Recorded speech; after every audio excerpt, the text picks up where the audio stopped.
bitches, and you guys have been liking them. So we're back, and today we're gonna do more hip hop, a little bit alternative as well. But I got some hip hop favorites for you. First up, Ricko Nasty, Nightmare Vacation. This one, I ain't gonna lie, for Rico, this would it ain't really like. First off, he from the DMV, you already know. Also, all black, got a nice little middle, and then it has the rainbow on the back.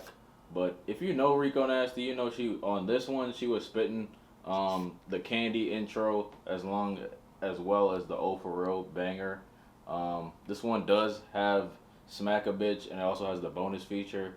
That shit is for the outro. It's long as hell, but for this album, I would say this is probably like one of those albums that like if you play this in the car, just like full volume, every beat goes hard. Rico is a tremendous artist, and like her growth as an artist needs to be documented because everybody knew her as like I guess like in like the punk rock like in the black punk rock era, but now she's really like set herself away as an artist, and I just really appreciate her. Also, if you needed an album to check out with Rico, check out the one with Kenny Beats. That shit is fire. Next up, we got Everything by Coda the Friend. I actually bought this from his site, and then I got his brand on the bottom. You can see it if you. But Everything, this is his debut, and this is everything. I'm not gonna lie. Summer House, Mikasa, BQE featuring Joey and Boz. That shit is bumping, and then the self-titled Everything. And for me, this is an album you definitely play like at the start of spring. This is one of those albums that just like it fits the vibe. And Coda's beats, he's always making these fun and just very angelic like beats that he raps over, and it's just a great time. So this one for me, my friend, shout out Billy, he put me on, and Coda has been in the rotation ever since. So I can't say too much many bad things about Coda. Next up, while we in New York, we got the Clan. You already know, Wu Tang, 36 Chambers, the RZA, the Jizza, Method Man, You God, Inspector Deck. Who am I missing? Ghostface Killer, Master Killer, also all black, looks very solid.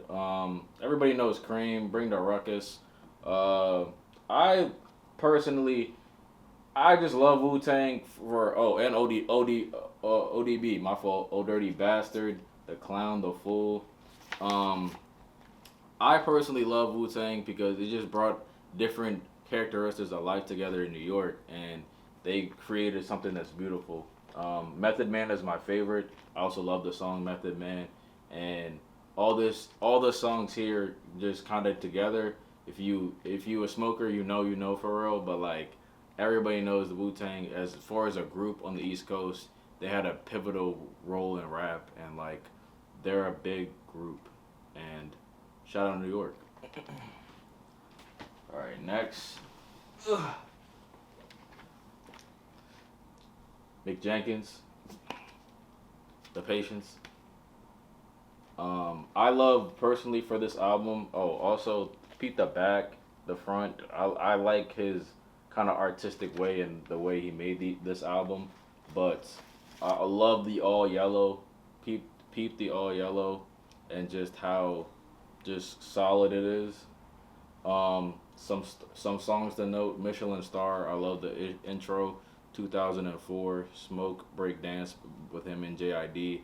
They're just on this album. I feel like his artistic ability just was highlighted when just how different flows he can go. He can flow with Benny or Freddie Gibbs, but if you really want to hear a classic like Mick Jenkins songs, you can just listen to Mop, and just like he'll flow on any type of beat. And I feel like he also said it in his outro, like him and as an artist, he really grew artistically. And like I said, and I've said it many times on this YouTube channel, like for an artist to grow, their sound has to perpetuate in a sound that they can go high, low, and they can just really go to any form of music and kind of just vibe with it. I feel like that shows the artist how much you can grow, because like some people don't start there and some people just grow up to that point, and once you do, it's like beautiful to watch as a listener. So I feel like for this album, Mick definitely did that, and this is one of my favorite Mick albums of all time.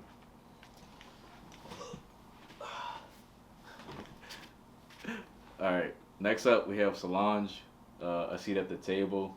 Um, this one, love, love the neo soul type vibe that she brought to this. Of course, you have the bangers of Worry, uh, Cranes in the Sky, and Mad featuring Lil Wayne. But Solange just over this album told you like her story and just told you how she basically grew up in life. I feel like every song on this album really has a point, and there wasn't, even though there's a lot to these albums because it's 21 songs. Every song kind of takes you through her life and how she was able to grow up, and it was a great starter, the debut album for her, and she's one of the best in neo souls, and she's a really good singer with a beautiful voice, and I just want to give her mad love that she deserves because Solange is one of those girls. So Solange, Seat at the Table. I need to get the other one. We'll wait on that. I'll show y'all that in a second. So